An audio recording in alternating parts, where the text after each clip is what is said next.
বিয়ে খাইয়া বাড়ি আইছি ঠিকই, বিরিয়ানি খাওয়ার স্বাদ এখনো মিটিনি। মানুষ নাকি ডাল ছাড়া ডাল রাঁধে, আর আমি রাঁধতে খেলাম গোশ ছাড়াই নিরামিষ বিরিয়ানি। নানার বাড়ি থাকতে সকালবেলা ঘুমেতে উঠে চলে গেছি বাগানে, একখান গাছ পাঠা চুরি করবো সেই ধান্দায়। ও মা, চুরি করে বাড়ি আনার পর জানতে পারিছি ওইটাও নানারই গাছ।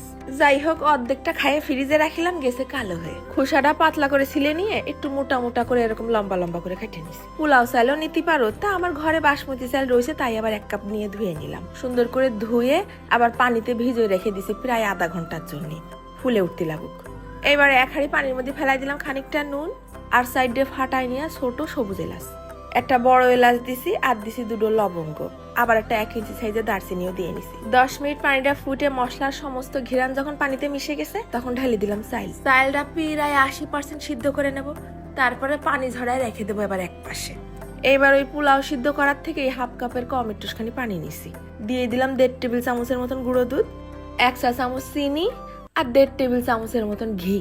একসাথে গুলায় এক সাইড করে রেখে দেবো, এটা শেষে কাজে লাগবে না।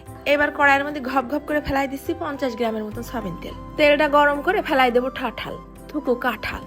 এইবার দিচ্ছি কিছুটা নুন আর অল্প একটুখানি হলদির গুঁড়ো। সুন্দর করে ভাইজে তুলে নেবো, যেন গাছ পাঠার আঠা কষ ভাবটা না থাকে। এইবার ওই তেলের মধ্যেই ফেলাই দিলাম মুঠখানি পেঁয়াজ কুচি। পেঁয়াজটা ভাজা হয়ে যেই একটু নরম হয়ে আইছে, অমনি দিয়ে দিছি 1/2 চা চামচ রসুন বাটা, 1/2 চা চামচ আদা বাটা, 1/2 চা চামচের মতন হলদির গুঁড়ো।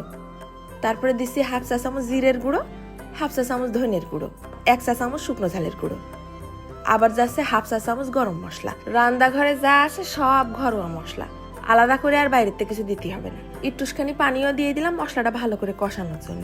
মশলাটা যখন সুন্দর করে ভুনা ভুনা হয়ে আসে, তখন ফেলাই দেবো 2টো বড় বড় সাইজের টমেটো। এইবার মশলা চাইখে দিতে হবে নুন। টমাটুম দিছি না, নুনটা একটু বেশি দিতে হবে না। 2-3 মিনিটের জন্য ঢাইকে রাখলাম কিছুক্ষণ, টমাটুমটা গলে নরম হতে লাগুক। যেই এরকম নরম হয়ে আসে, তখনই ফেলাই দেবো ভাইজে নিয়ে গাছ পাঠা। নাড়ে ছাড়ে আবার মশলার সাথে মিশাই দিচ্ছি। ফেলাই দিলাম আরো একটুখানি পানি, গাছ পাঠাগুলো একটু মস্তি লাগুক, ঢাইকে রাখি। যে এইরকম তেল উঠা উঠা ভুনা ভুনা ভাব হয়ে আসে, তখন উপর দিয়ে ছিটিয়ে দেবো বেশ কিছুটা পেঁয়াজ বেরেস্তা আর বেশ কিছুটা ধনেপাতা কুচি। আলতো করে ফেলাই দিলাম আরো কয়েক পিস টমেটো। তারপরে আর কোনো কথা হবে না, সরাসরি উপর দিয়ে বিছাই দেবো ভাত। চুলোর জাল কিন্তু এখন একেবারে কমানো। ভাতের উপরে ফেলাই দিলাম আরো কিছু পেঁয়াজ বেরেস্তা, 4-5টা কাঁচা ঝাল, আর বেশ অনেকটা ধনেপাতা কুচি। এবার দিয়ে দিছি ওই যে প্রথমে গুলানো ঘি দিয়ে গুঁড়ো দুধ, সেইটুকু উপর দিয়ে ছিটোয়। তারপরে ঢাইকে দেব আর ঢাকনির মুখটা বন্ধ করে দেব।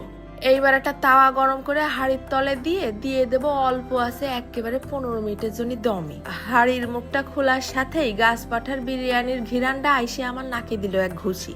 দেখো দিনে কাঁঠালগুলো গেছে একেবারে গলে, ভাতগুলোও দাঁড়ায় রয়েছে একেবারে টান টান হয়ে। একবার যে এরকম করে কাঁঠালের বিরিয়ানি খাবে, ওফ এত টেস্ট, সে আবারও রাইন্দে খাতি বাধ্য। সত্যি মনে হচ্ছে ছাগলের গোশ দিয়ে রান্দা, এইরকম একটা ফ্লেভার আসতেছে। কি করে বোঝাবো সে যে কি ঘিরান, খাইয়ে কেউ বুঝতেই পারবে না যে গোশ ছাড়া বিরিয়ানি খেলাম। এতটাই তৃপ্ত হবা মাশাআল্লাহ। তা কাঁচা কাঁঠালের সিজন তো পড়ে গেল, খাই ফেলো একদিন রাইন্দে। চলে যাচ্ছি, ধন্যবাদ।